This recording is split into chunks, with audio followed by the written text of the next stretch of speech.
जुन्नर तालुक्यातील मड येथे आज मराठा आरक्षणाच्या मागणीसाठी आंदोलन करण्यात आलं। नगर कल्याण महामार्गावर टायर पेटवून हे आंदोलन करण्यात आलं।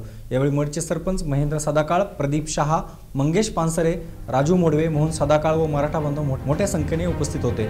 पाहूया त्या आंदोलनाचे काही दृश्य।